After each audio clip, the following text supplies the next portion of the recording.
Hello everyone, my name is Asha Akhtar and today I will be presenting on data collection tools, one of the most practical and exciting part of research methodology.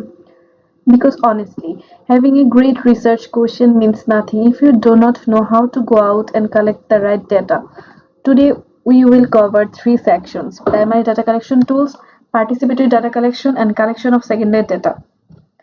Let's get started. The questionnaire. Let's begin with the tool most of us have already encountered, the questionnaire. Think about the last time you filled out a feedback form after visiting a doctor or got a survey link from your university asking about campus facilities. That's a questionnaire, a formally structured instrument where questions are arranged in a fixed order and respondents fill it in on their own. So here comes the question: what are the biggest strength of an questionnaire?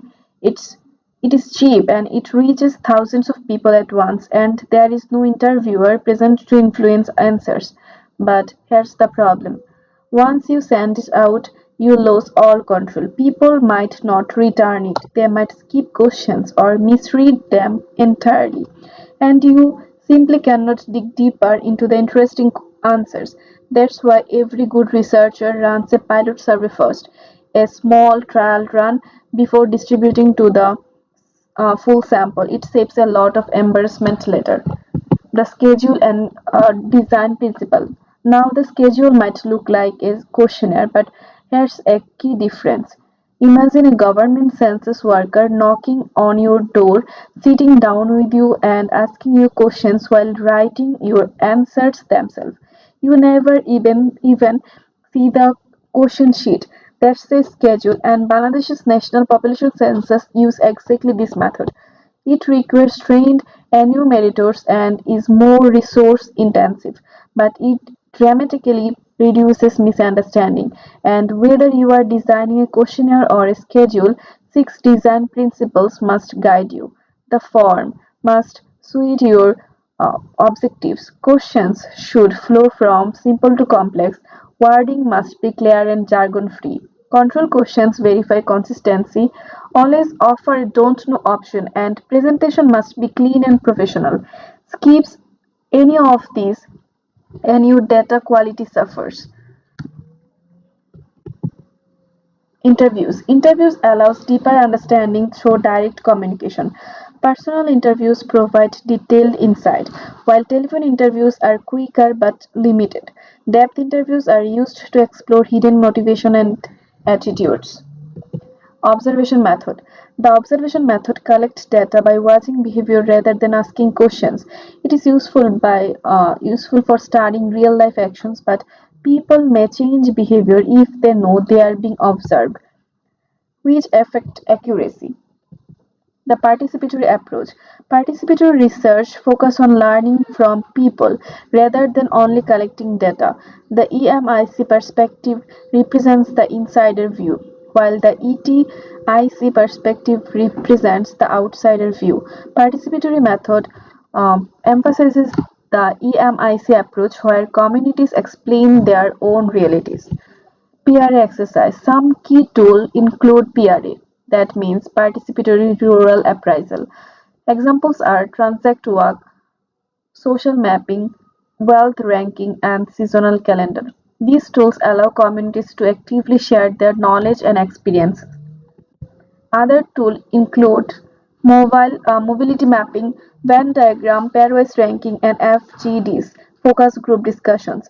This method helps identify community priorities through discussion and comparison. Secondary data sources. Secondary data refers to data that has already been collected by others. Sources include government reports, journals, and research studies.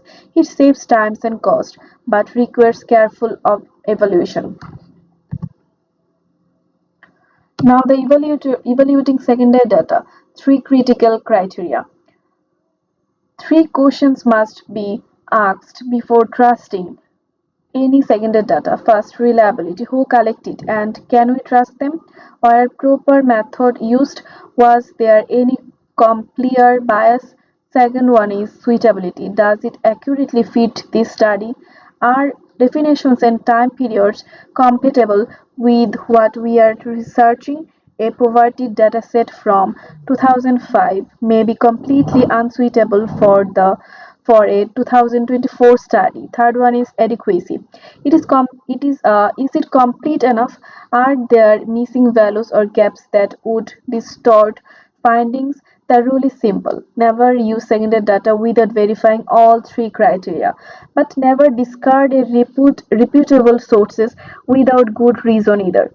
Always use it with informed methodological caution. Now we draw a summary data collection tools. To wrap up, researchers have a rich and diverse toolkit. Primary tools: questionnaires, schedules, and interviews and observation collect first-hand data in structured and flexible ways.